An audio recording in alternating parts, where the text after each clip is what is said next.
வெற்றிலையையும் வாழை இலையையும் வாட விடக்கூடாது என்று சொல்கிறார்களே, அதற்கான காரணம் என்ன? எந்த ஒரு பொருளையுமே நாம் வீணாக்க கூடாது. இது ஒரு கருத்து.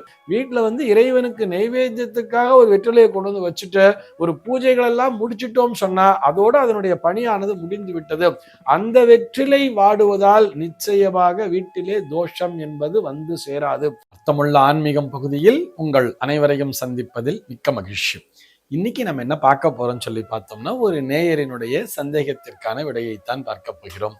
இந்த நேயர் என்ன கேட்டிருக்காங்க அப்படின்னு சொல்லி பார்த்தோம்னா, வெற்றிலையையும் வாழை இலையையும் வாட விடக்கூடாது என்று சொல்கிறார்களே, அதற்கான காரணம் என்ன அப்படிங்கிறது தான் அந்த நேயரினுடைய கேள்வியாக அமைந்திருக்கிறது. வெற்றிலையும் வாழை இலையும் ஆன்மீகம் சம்பந்தப்பட்டது இப்படி நம்ம எல்லாருமே புரிஞ்சு வச்சுட்டு இருப்போம். அதனால அது வாடிடுத்துன்னா நமக்கு கஷ்டம்.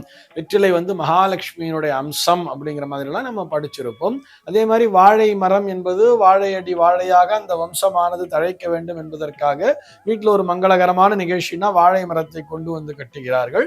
அதே போல அந்த வாழை இலையும் வாடி விடக்கூடாது. அப்படி வாடி வதங்கினால் நம்முடைய வம்சமும் வாடி வதங்குங்கிற மாதிரிலாம் சொல்லி வச்சிருப்பா. இதற்கு பின்னால் இது ஒரு ரெண்டு விதமாக பார்க்கலாம். பொதுவாக எந்த ஒரு பொருளையுமே நாம் வீணாக்க கூடாது. இது ஒரு கருத்து.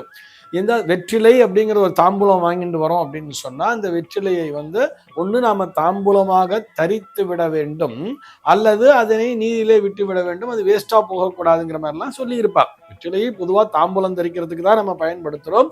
இறைவனுக்கு அதனை நைவேத்தியமாக கூட வைக்கிறோம். இறைவனுக்கு நைவேத்தியம் பண்ணிட்டு அந்த வெற்றிலை பாக்கெல்லாம் வச்சுட்டு அதுல நம்ம மந்திரம் கூட சொல்லுவோம். எப்படி சொல்லுவோம்? பூகீபல சமாயுக்தம் நாகவல்லே தளையுத்தம் கற்பூரச்சோர்ண சம்யுக்தம் தாம்பூலம் பிரதிகிரிக்கதாம் என்று சொல்லி அந்த வெற்றிலை பாக்கினை நைவேத்தியம் செய்வார்கள். நாகவல்லி என்று அந்த நாகவல்லிய தளையுத்தம் அப்படின்னு சொல்றாலே அதுதான் வெற்றிலையை குறிக்கிறது. அதை அத்தனை உசிதமாக அத்தனை உயர்வாகவே அந்த வெற்றிலையை சொல்கிறார்கள். ஆக சுமங்கலி பெண்கள் தினந்தோறும் வெற்றிலையை தாம்பூலமாக தரிக்க வேண்டும். ஆனால் இன்றைக்கு பார்த்தோம்னா இந்த தாம்பூலம் தரித்தல் அப்படிங்கிறது ரொம்பவே குறைஞ்சு போச்சு. அது கூட எங்கேயாவது ஒரு கல்யாணம் விசேஷங்கள்லாம் போகும்போது இந்த பீடாங்கிறது ஒண்ணு கொடுக்குறா, அதைத்தான் இவாள்லாம் சாப்பிட்றாளே தவிர பொதுவாக அந்த வெற்றிலை பாக்கு சுண்ணாம்பினை கலந்து போடுகின்ற பழக்கமானது அந்த நாகரிகமாக அந்த நவநாகரிக மங்கைகளிடத்திலே மிகவும் குறைந்து விட்டது. இது ஒரு புறம் இருக்கட்டும். ஆனால் இந்த கருத்துக்களை எப்படி சொல்லி இருக்கிறார்கள் தெரியுமா? இந்த மாதிரி நமக்கு ஏதோ ஒரு தாம்பூலம் வச்சு கொடுத்துருக்கா, அதை நம்ம கொண்டு வந்து வீட்டுல வச்சிருக்கோம், அது காஞ்சி போச்சுன்னா அதனால் தோஷம் வருமானா? நிச்சயமாக வராது. இது ஒரு புறமாக வைத்துக் கொள்ளுங்கள். இப்ப நம்ம வீட்டுல வெத்தலை வாங்கி வச்சிருக்கோம். வெத்தலை வாங்கி நம்ம ஏதோ ஒரு விசேஷம்னா கண்டிப்பா தீபாவளி, பொங்கல், இல்ல பிள்ளையார் சதுர்த்தி, கோகுலாஷ்டமி, ஸ்ரீராமநவமினா வீட்டுல வெத்தலை பாக்கலாம் வாங்கிட்டு வருவோம். அம்பாளுக்கு பூஜையை பண்ணுவோம், வச்சு நைவேத்தியம் பண்ணிட்டு அப்படியே வச்சிருப்பா. அந்த வெற்றிலையானது அப்படியே வாடி விடக்கூடாதுன்னா அதை தாம்பூலமும் தரிக்க போறதில்ல, அப்படியே தூக்கி தான் போட போறோம் அப்படின்னு வரும் பொழுது அதனை வீணாக்கி விடுவா. அது எப்படியா இருந்தாலும் வீணாதானே போக போறது. ஜலத்துல போட்டாலும் அது வீணாதான் போக போறது. அப்படியே இருந்து விட்டால் தோஷம் வருமானா? நிச்சயமாக வராது. ஆனா வாழை இலைங்கிற ஒரு விஷயம் இருக்கு இல்லையா? வாழை இலைங்கிறது நம்ம இலையை போட்டு சாப்பிடணுங்கிறதுக்காக தானே வாங்கிட்டு வருவோம். கண்டிப்பாக அந்த வாழை இலையை உபயோகப்படுத்த வேண்டும். இது சுவாமியினுடைய நைவேத்தியத்துக்காக இறைவனுக்கு ஒரு படையல் போடுவதற்காகத்தான் நான் வாழை இலை கொண்டு வந்தேன், அந்த படையலை போட்டு நான் அப்படியே வச்சுட்டேங்கிற மாதிரி வாழை இலையை மட்டும் வீணாக்க கூடாது. படையல் போட்டு சுவாமி நைவேத்தியங்கிறது ஆயிடுது இல்லையா? அதுக்கப்புறம் அந்த வாழை இலை எடுத்து வச்சுட்டே சாப்பிடலாமே. வாழை இலையில போட்டு கண்டிப்பாக சாப்பிட வேண்டும். வாழை இலையை வீணாக்க கூடாது. சார், ஆனா வெற்றிலையும் வாழை இலையும் வாடக்கூடாதுன்னு சொல்றாங்களே சார் சொன்னா அது எப்படி தெரியுமா சொல்லி இருக்கிறார்கள்? வீட்டிலே ஒரு வெற்றிலை கொடி என்பதை வளர்க்கும் பொழுது அந்த கொடியிலே இருக்கக்கூடிய வெற்றிலை தான் வாடக்கூடாது என்று சொன்னார்களே தவிர நாம் அதனை தவறாக புரிந்து கொண்டிருக்கிறோம். வீட்டுல இறைவனுக்கு நைவேத்தியத்துக்காக ஒரு வெற்றிலையை கொண்டு வந்து வச்சுட்டு ஒரு பூஜைகள் எல்லாம் முடிச்சிட்டோம் சொன்னா அதோட அதனுடைய பணியானது முடிந்து விட்டது. அந்த வெற்றிலை வாடுவதால் நிச்சயமாக வீட்டிலே தோஷம் என்பது வந்து சேராது. நன்றாக கவனிக்க வேண்டும். வெற்றிலை வாடக்கூடாது என்று சொல்வது வெற்றிலை கொடி. வீட்டிலேயே ஒரு வெற்றிலை கொடி வளர்க்கிறவா நிறைய பேர் இருப்பா.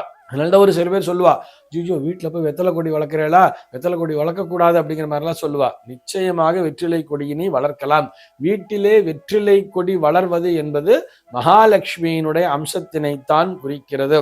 அந்த வீட்டுல வெத்தலை கொடி வளர்றதுங்கிறது ரொம்ப ரொம்ப விசேஷம். அதுவும் வீட்டிலே எந்த விதமான எதிர்மறைகள் சக்திகள் இல்லாத இடத்தில்தான் இந்த வெற்றிலை கொடியானது நன்றாகவே வளரும். அதையும் நினைவிலே கொள்ள வேண்டும். துளசி செடிக்கு எத்தனை முக்கியத்துவம் கொடுக்கிறோமோ அதே போல முக்கியத்துவம் கொடுத்து வெற்றிலை கொடியையும் வளர்க்க வேண்டும் சொல்றார். அப்படி வளர்க்கக்கூடிய வெற்றிலை கொடி வாடினால்தான் ஏதோ பிரச்சனை என்று பொருள். ஒரு வெற்றிலை கொடி வாடுகிறது என்று சொன்னால் என்ன பொருள்? அந்த வீட்டிலே நீர் வளமும் மண் வளமும் குறைந்து கொண்டே வருகிறது என்றுதான் பொருள். நீர் வளமானது எந்த இடத்திலே மிகவும் நன்றாக இருக்கிறதோ அங்கேதான் வெற்றிலை கொடி என்பதும் வளரும். இந்த கிராமத்துலலாம் வெத்தலை கிடங்குன்னு வச்சிருப்பா. அந்த வெத்தலை கிடங்குக்கெல்லாம் நம்ம போய் பார்க்கணும். அங்க போய் பார்க்கும் பொழுது நம்ம நன்னாவே தெரிஞ்சுக்கலாம். அந்த வெத்தலை கிடங்குங்கிற அந்த கிடங்குக்குள்ள போகும்பொழுது அது சேரும் சகதியுமாக இருக்கும். அந்த பகுதியே பார்த்தோம்னா இந்த வெற்றிலை கொடி நீரா வளரும். பக்கத்துலலாம் பார்த்தோம்னா அகத்திக்கீரைலாம் வச்சிருப்பா.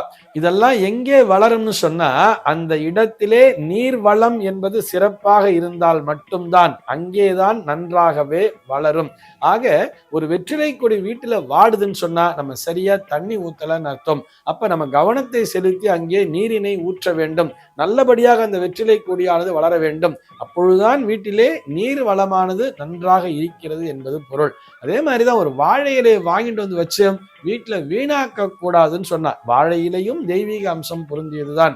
வாழை இலையிலே தினந்தோறும் வாழை இலையில தான் சாப்பிடணும்னே சொல்லி வச்சிருக்காங்க. அந்த நாள்ல சரி கிடைக்கல, நம்ம ஏதோ பூஜை நாள்ல மட்டும் வாங்கிட்டு வந்தா கூட, விசேஷ நாள்ல மட்டும் வாங்கிட்டு வந்தா கூட அந்த வாழை இலையும் வாடி விடக்கூடாது. அந்த நாள்லாம் பார்த்தோம்னா வீட்லயே வாழை மரத்தை வளர்த்துட்டு இருப்பா. இன்றளவும் கூட நிறைய நகர்ப்புறங்கள் அல்லாத அந்த வெளியில புறநகர் பகுதியில பார்த்தோம்னா வீட்டுல வாழை மரத்தை வளர்ப்பா. அந்த வாழை மரம் வளருகின்ற இடத்துல கூட பார்த்தோம்னா அங்கேயும் நீர் வளமும் மண் வளமும் நன்றாகவே இருக்கும். அந்த நீர் வளமும் மண் வளமும் நன்றாக இருக்கின்ற இடத்திலேதான் வாழை மரமும் செழிப்பாக வளர்ந்து கொண்டிருக்கும். அங்கே ஒரு வாழை இலை என்பது அந்த மரத்திலே வாடுகிறது என்று சொன்னால் அங்கேயும் அந்த நீர் வளமும் மண் வளமும் குறைகிறது என்று பொருள். அதனை நாம் முறையாக பராமரிக்க வேண்டியது அவசியம்.